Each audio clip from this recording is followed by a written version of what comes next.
Eugenie, it's really a great pleasure actually to have you today here at Oh, thank Hackers you. Day 2021. So, of course, X is one of the most medical division of Alphabet, and it's clear that you are developing your own moonshots out there.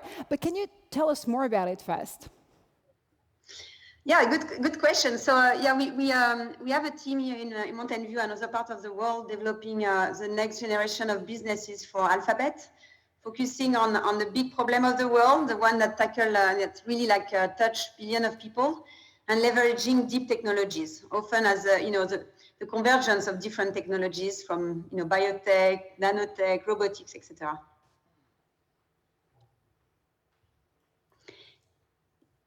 I don't see the slide, but I Oh think it's yes, no worry. I projecting. mean, your slide is Perfect. definitely going on. Okay, let's do it. Yeah, actually, Thank you. where do you go? Awesome. So I'm really excited to be here today and joining the Iris Capital Day. So my name is Eugénie Rive, and I'm leading early project at X, which is the Alphabet Moonshot Factory. Of course, I wasn't always at X, and to go back along a long road, when I was a kid, I started to love technology at a really young age. Actually, I had a Macintosh when I was 4 years old, it may be a bit early, and a robot when I was 12. And I always dreamed about democratizing science and making sure technology has a really strong impact on the world. So next slide. At some point, though, we grow up, and our big dream and what if question gets squashed out of us. We are put into conventional workplaces and organizations where we are not really rewarded for being the boldest version of ourselves. We are rewarded for playing it safe and making incremental progress. So our boss tells us to underpromise and overdeliver, to walk before the run, and it's better to be safe than sorry. So slowly we start to accept and even tolerate the problem of the world around us, looking at issues like climate change, hunger, poverty, disease, and thinking, well, that's bad, and I hope someone solves them, but there's nothing much I can do to make a difference. It's no surprise that one day many of us wake up at our desk and think, well, what happened? Hasn't there got to be more to life than this? Well, it doesn't have to be like this. Next slide. So X is a moonshot factory. So it's a place full of people who never stop questioning the impossible, like asking why not, and what if. And I know many of you as entrepreneurs are constantly asking those questions as you're building and scaling your businesses and companies. And formerly known as Google X and then called X after Alphabet was created, we are a diverse team of inventors, entrepreneurs, scientists, and technologists building and launching new moonshot technologies to tackle some of the world's hardest problems. So we've been inspired by the 1960s effort to put a man on the moon. A moonshot is a breakthrough innovation that might seem impossible, but if made possible, could change the course of history. So we call ourselves a moonshot factory because we're trying to develop the culture and processes to make achieving breakthrough innovation easier and repeatable. And every moonshot starts with a totally out there question. For Kennedy, for example, it was, but what if we can put a man on the moon by the end of this decade? As for X, I cannot even begin to list all the wild questions I've heard during my time here so far. Next slide, please. And so one of the questions, and one of the first questions we ask ourselves is, what if a car could drive itself? So this question led to X's first project a long time ago already, 2009, the self-driving car project. So the team was trying to solve a huge problem. Every year, over 1 million people die and even more are injured from car-related accidents. And 93% of these are due to human error. With advance in machine learning, LiDAR technology, the team built a car that was able to drive itself. And today, self-driving cars are close to becoming part of our daily lives. But back then, the very notion that a car could drive itself was totally bonkers. In 2017, the project graduated from X and is now Waymo, an Alphabet company. And actually, I live in San Francisco and I see every day a lot of cars driving around a Waymo car. So it's becoming a reality. Next. So those are the questions some of our graduated projects ask. And a question one of our current project team is asking is, what if you can read a plant like you read a book? By 2050, there will be 2 billion more people on Earth. So to feed a growing population, we're going to need to ramp up food production by 70% and do it sustainably. So as not to further the effect of climate change. One big challenge farmers face is that they're often having to manage their farm field by field versus plant by plant. This means that they might spray a whole field with more water or pesticide, even if not all the plant in the field needs it. But what if we could have a better view into each plant was doing? What if the new technology could help us embrace nature diversity and complexity instead of simplifying it? So that's one of the X project called Mineral. And we built a rover that rolls over fields, taking image of plants and uses machine learning to help reveal important information about individual plants. Farmers and breeders can use this insight to improve yields, mitigate disease risk, and reduce water and chemical use, enabling them to grow more food more sustainably. So you have on the slide actually, the roller. I wanted to show you as well a video that we're going to project right now.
Next slide, please. So here is the last question at X we are exploring, and I will give you a sneak peek into it. So what if your pens can help you move? So here is the deal. We are all living longer. In the 1950s, the average global life expectancy was around 45 years, and now it's over 70 years. So this is a net good thing, but it comes, of course, with challenges. And just because we're living longer doesn't mean our physical body are keeping up with age. So by 2050, it's expected that 6.3 billion people will have difficulty with vigorous activity, and 2.4 billion will have a moderate to severe difficulty moving around. And this is especially true for the elderly. And that will be us, by the way. A key insight a team of experts came across was that if you can help someone to do something as simple as stand up from a chair, they will take 30% more steps over the course of the day. And the longer people stay walking, the fewer other health issues they will have. This team went on to create Project SmartyPans, which is working on combining advances in machine learning, sensor, robotics, and fabrics to create a pair of assisted pans that can help the elderly and immobile move more easily. Next slide. So people often ask us, how do you do it? Send us a manual for moonshots. Here's the truth. There is no step-by-step instruction manual for moonshot, unfortunately. And we like it this way.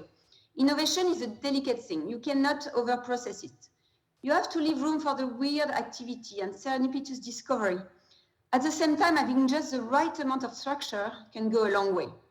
So we've been focusing on structuring and creating a sort of cultural environment where audacity can be the path of least resistance. And people feel empowered to unleash their boldest, more creative and relentless self on problems in the world they care about. So here's the mindset and practice that have helped us build at Cultural X, and anyone else can put into practice to start taking moonshot too. Next. So let's start with the first and most important principle. Aim for 10x better, not 10%.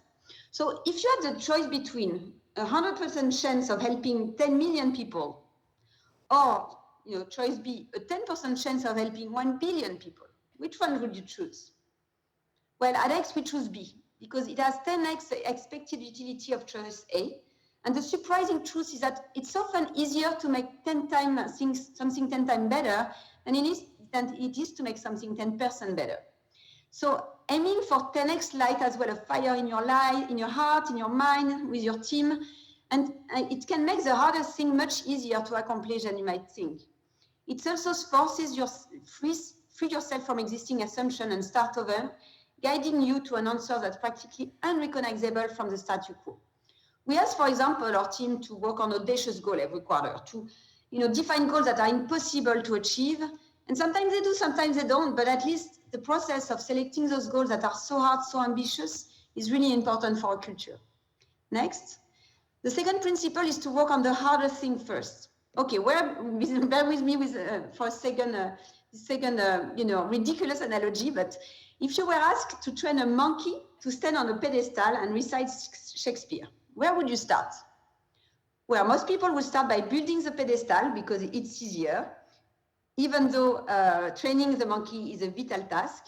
And when taking moonshot, it's always best to take the hardest, most important problem first, rather than waste time on relatively simple tasks you can do later.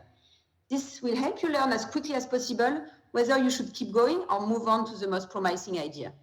Next. So the third principle is to learn to love V0 crap. Years of schooling and corporate conditioning have taught us that it's bad to hand in less than polished work.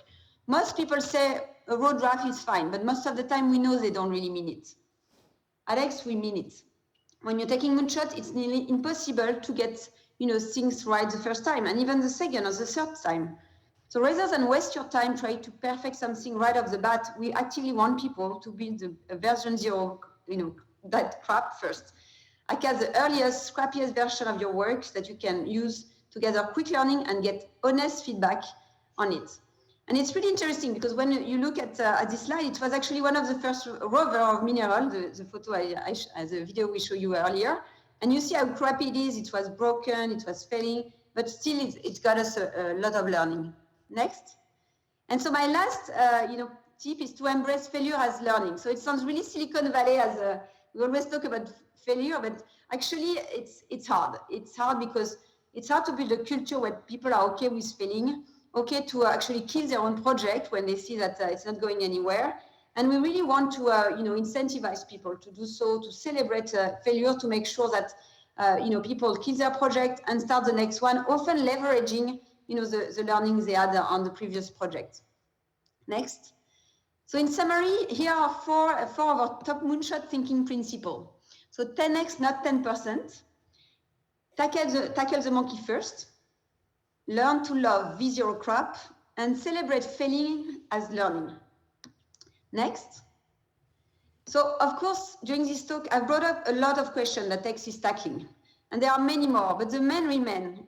Are you building, as you are starting and building your startup, thinking really hard, what's your moonshot? A lot of people think it's someone else's job to solve the big problem of the world. Large companies say it should be government and non-profit. Government and non-profit often say that they don't have the capital to make it happen. Universities say that they're set up for research and publish about them, but not actually build product and tackle them. But it's all our jobs, especially entrepreneurs. So our best chance to solve the biggest problem today is for each and every one of us to dare to leave the safe and familiar behind and unleash ourselves on the challenge we care the most about. Thank you, and I think we're following up with a Q&A. Thank you so much, Eugénie. Yeah.